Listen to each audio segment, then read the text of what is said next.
Welcome to the Creative AI Show. What do we have this week, Brian? Hey Rosh, happy to be here. We are two creative guys talking AI.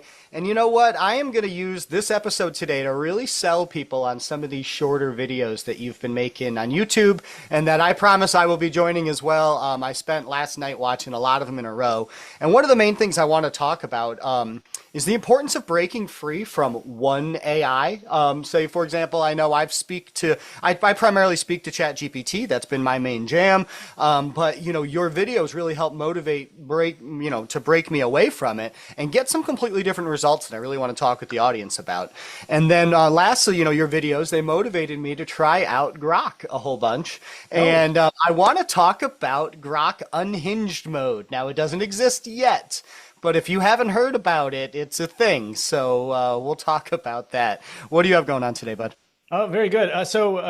Tasks, if ChatGPT world, that's a big one, but that's just the beginning. And I want to talk about what's coming our way. And then a couple of the videos that I created over the last week related to Ray 2 and Vidu 2 have come out, and just want to talk about them a little bit. Not too deep, but it's important to share that these are coming out quick and there are more coming. Yeah. So, all right. Yes, yeah. Now, these videos, yeah, they're coming out hot and heavy. I love them, Rush. I mean, you're doing a great job, just explaining. We talk about things on the show a lot, but it's different to really see it, to see the magic happen and see these results and stuff that you're able to get. And listen, one of my main frustrations of using AI in the past few months has been with Dolly. And, again, I pay for ChatGPT. I'm naturally inclined to use it. It's, the default on my browser when I open up Google Chrome. I very much have been, the OpenAI spokesperson, if you will, talking about ChatGPT. And, just the image creation on Dolly, like you said in a few of your videos, you could tell the second something's created by Dolly. It's got a certain feel, a certain aesthetic to it, a certain cartoonness, and it just doesn't really get there on the realism that sometimes that we need. We're dealing with clients that are doing, some serious stuff here, whether it be, wildfires or, different things like that, where we don't need a cartoon-like image, but we want to be tasteful in the imagery that we're using and not show somebody's extreme grief. So, sometimes it's good to break free from our one channel of AI and try some different ones. And you had a really good video where you took the same prompt and you went and did it on Dolly, you went and did it on Grok, you went and did it on Midjourney, you went and did it on Canva and Adobe Suite. And, just to see those differences and, some of these, they're only going to show the back of a model's head. They're not going to show the face of a model, whereas some of them will show it, but it's like a hyper-realistic, almost cartoon kind of feel.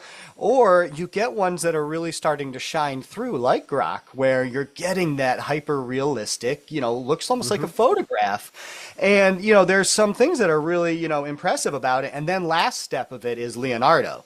Where, you get everything across the board, select the one that you like, and then you can just go down that rabbit hole.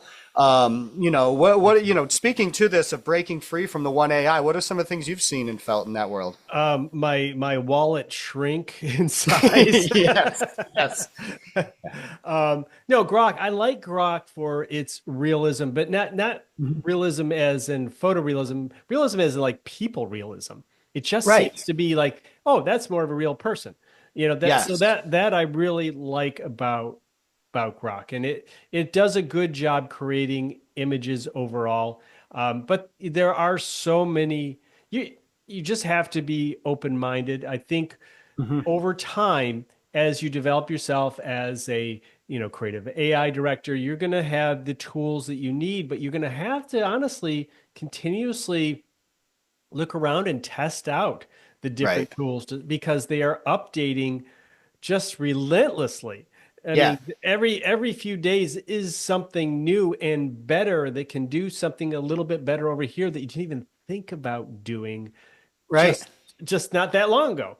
That was my next speaking point, is just how frequently these updates are coming. I feel like every time I open up ChatGPT or one of the other ones, it's like, all right, I've got a new version or a new feature, a new function.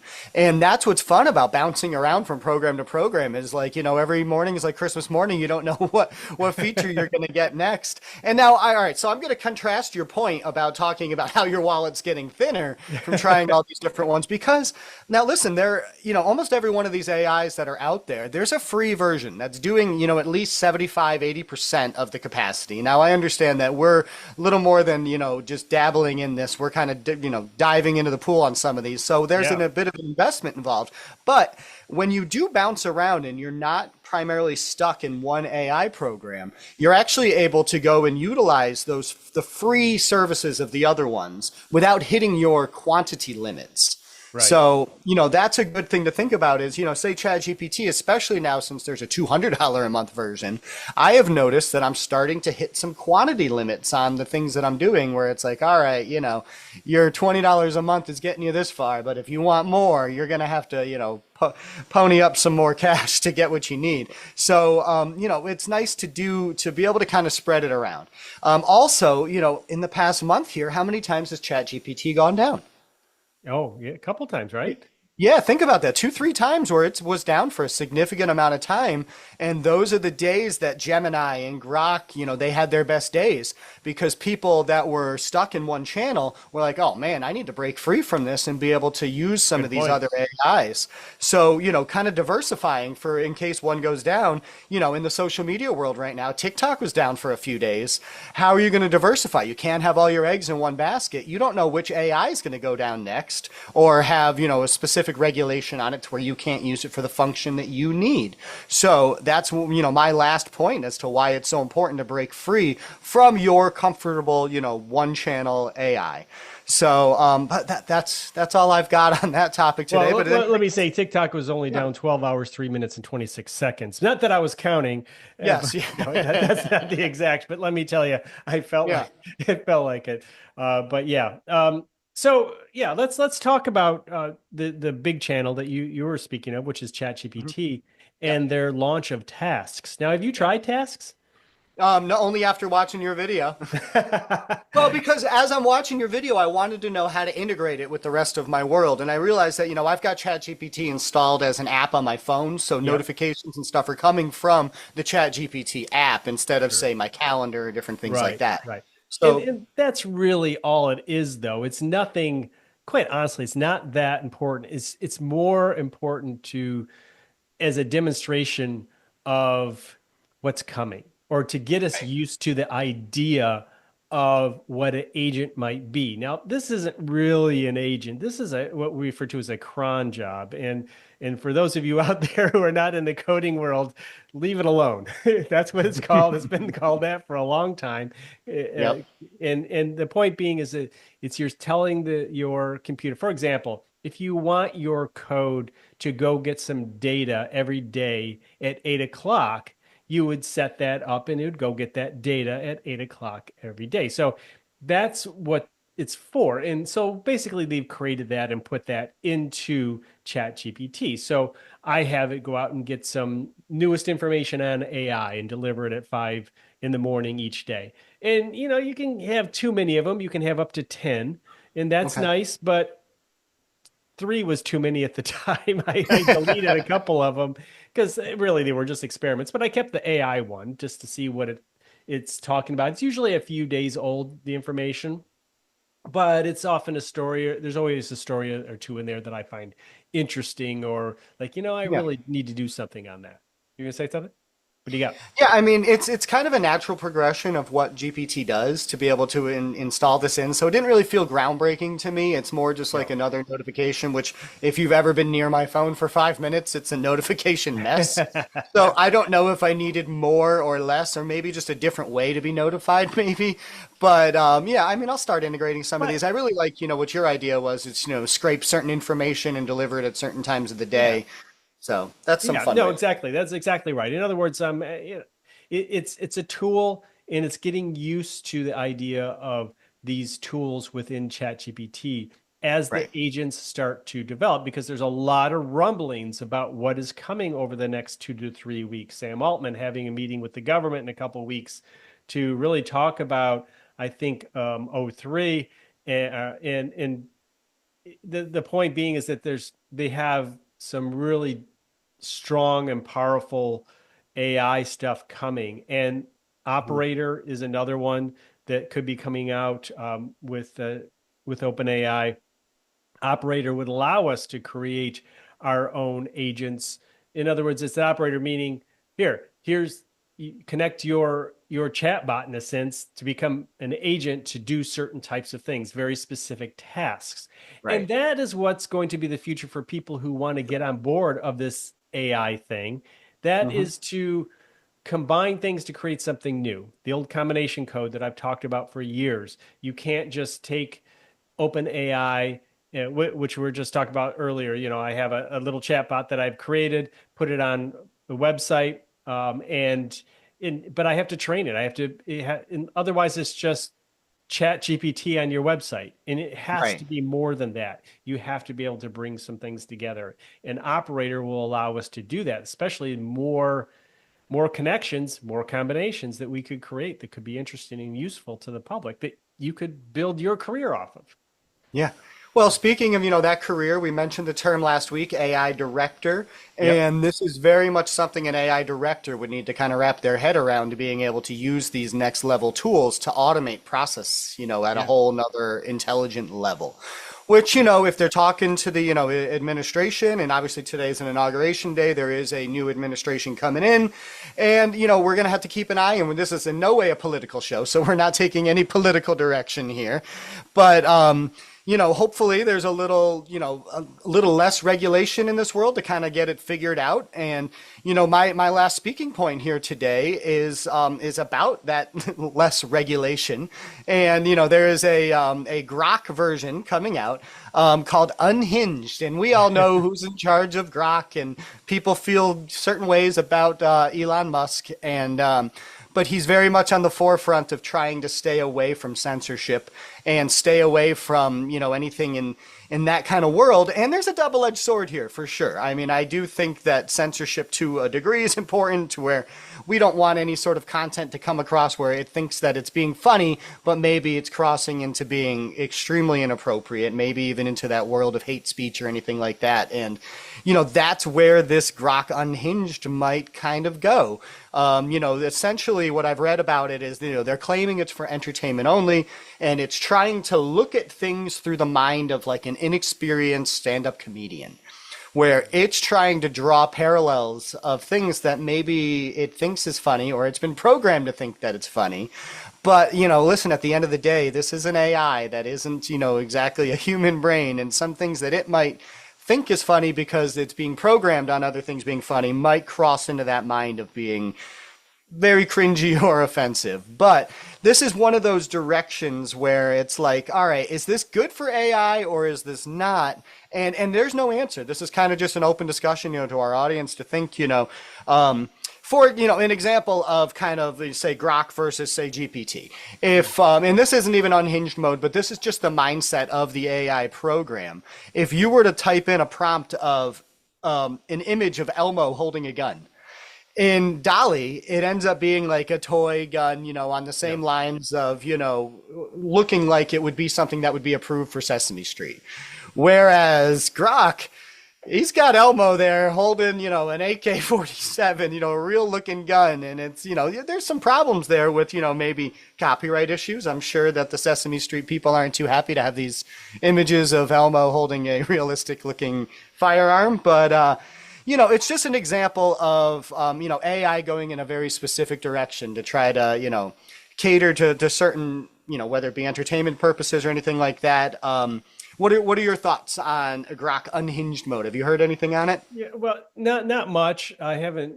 It's obviously probably something I'll do a video on at some point. But the thing That is, could be fun. That could be yeah, very fun. it could be interesting. The thing is, we're gonna get to the point where, for the most part, I'm going to say 80% of the internet is fake, just quite literally Yeah. fake. And unfortunately, some people are going to believe some of it. or they won't know how to figure out what is real and what is not. Right. And so that's too bad, because I think in some ways that's going to push people back to, quote, real world, because you have to go into the internet for fantasy, in other words, not real stuff. Hmm. Versus if you want real, you're going to have to go to some safe places on the internet, and we're going to have to establish what they are. That there is no AI, for example, here. All this Hmm. is real, because it's going to be tough. And, Yeah. and we're going to have some growing pains over the next few years trying to figure out what is real, what is not, as it continuously just slowly, like the pot boiling, it just slowly more and more and more, until next thing you know, just absolutely nothing is real online. Right. Yeah, we're definitely getting there. I mean, videos get posted about something that looks like it's incredible, and the first comments that you're always seeing is like, not real, AI, Yeah. AI. Even if it is real, Yeah. people are just, Because they don't immediately know. ready to, Yeah. right, because it's gotten that close and that good. Exactly. But that can go to a whole sort of rabbit hole theories of simulation theory and stuff like that. But we don't need to go all Matrix on everybody right now. So, all right, throw it back to you here for your final task. So there are a couple of things that came out. Vidu 2.0 came out, and there's a lot of really nice elements to this platform. I've used it in the past. I used it about 6 months ago to create some things. And one nice thing about it is you can combine images. Say, for example, if you have a puppy and you have a scene in the Sahara, you could put that puppy walking around in the Sahara. You can combine images, and it does it really well. Hmm. It will cut out your elements. I did a quick one where it was a model in a orange dress in a night. And I took the two of them and said, take these two and make them dancing at the sunset along the ocean. And there it was. And it created exactly that. So if you want to combine things and just really Hmm. use your imagination, using Right. this tool can be pretty exciting. And some of the other tools have variations of these type of things. Pika is one that has some interesting ways in which you can do stuff in Kling. So, I mean, they're all coming up with their own approaches and styles, which is really, really cool. Another one that is been pretty cool is Dream Machine from Luma Labs. They updated their system. I thought it was okay. There's some good stuff. It's very realistic. I was pretty happy with what I saw there. I've been playing with this one also for quite a while, Yeah. and they've certainly have upgraded and improved their system every few months, it seems like right now, and it gets a little bit better. But my Husky running through the daisy field didn't quite hold up compared to others like Kling. But a model with purple hair walking down a mountain path was very nice. It was a very realistic. So it really just depends on the prompt that will get your results. So either both of them just released, both of them over the last week, and some nice upgrades. But I think the one that I would steer people to in terms of just interesting things that you could do, I would say that's Vidu. Yeah, that sounds pretty cool for in terms of, I'm trying to think of the concept for our next music video and trying to, maybe grab, a couple band members, have them do something, funny or different. And so to be able to combine two, that's a feature I Yeah, haven't you can heard of actually yet. combine three different elements. Oh, that's so Yeah. cool. Yeah. Yeah. Yeah, Like I the definitely, background, the subject, and the subject's holding something. And it could be, yeah, it could be your product. You literally right. could put your product Yeah. in there, this person, or it could be a anime person holding your product in a background that found online. I mean, there's so What, many approaches. what length of clips do they give you? 4 seconds and 8 seconds. Ooh, 8 seconds is nice. Now, do you find that when you get past 4 seconds with these, that they start getting a bit abstract and getting a bit weirder, like they start falling apart over time? I haven't played with 8 very much. I generally Okay. like 4 and 5s because that's usually the amount of time a clip is anyway. If you Right, if yeah. you if you watch a video or anything, you just count. It'll be out and it'll change this direction, the scene or the clip in 5 seconds every time. Oh yeah. No, I So just edited a music video. I am yes. hyper aware of the quantity of time that, different people show up on the screen and everything. But yeah, that's great. I mean, to be able to do, 4 seconds. I know with Runway, for example, the 4 second ones are typically pretty good. But Yeah. when that brain really has to start thinking past 4 seconds, things start getting, more artifacts, more Right. abstract kind of concepts work their way in there. And you know what I've actually found, just a little, tidbit of advice for any of our audience that's working on any sort of image to video sort of AI technology is that I've found that the shorter my prompt is, the better. Really? The more information I give it, it often will bring in whole brand new elements instead of like Mm, working with the original image. Like say, for example, say in the music video I did, a lot of the images were, stormy seas. So, big yeah. waves on the side and different things like that. And instead of it just animating those stormy seas, it brings in like, a whole artificial wave that then comes through the whole scene, Yeah. instead of just working with what's there. Yeah. If I'm giving too much information, if that makes I sense. I find that a lot with Sora in general. Sora, Okay, yeah. yeah, Sora is horrible. Sora really I have found just makes Underwhelmed. yeah, it makes stuff up Yeah, it's out just of bringing, nowhere. I want it to, so like, a lot of times we have Grim Reaper imagery and stuff, and it's like I want it to work with the Reaper that's in the image, and it'll bring in its whole new character in there, Yeah. like, and animated, and it looks terrible. And so, one of the prompts that I have found the most success with is simply bring this image to life. Mm-hmm. Yeah. And then I let the computer kind of start and do what it wants to and see where it goes. And then I can run with that prompt from there. Say, bring this image to life, but keep, the lower right corner still, or, and I'll add, little bits to add Right. to the prompt from there. But if I start adding too many descriptors and too many things happening, like we said, it'll just bring in these like artifacts, these weird kind of things. Yeah, it's kind So, of like coding, with the AIs. Start simple. Don't give them right. your entire project. Give it Yeah. the foundation, get that working. Now build off of that, and it'll work a lot better. Otherwise, it will go awry. Yeah, that's a good point. Excellent. Thank you, thank you. All right, so yeah, we are two creative guys talking AI. We're talking every week, but most importantly on this YouTube channel of ours, daily videos. Rosh, my hat's off to you. You've been doing a great job on those, Thank you. and I will be contributing. What's said is done. I've said it on the show, said it a couple times, so I will. I'll break myself free of my bounds of not of holding myself back on doing it and get some of those up. So, but yeah, thank you everybody for listening. All right. Talk to you next time.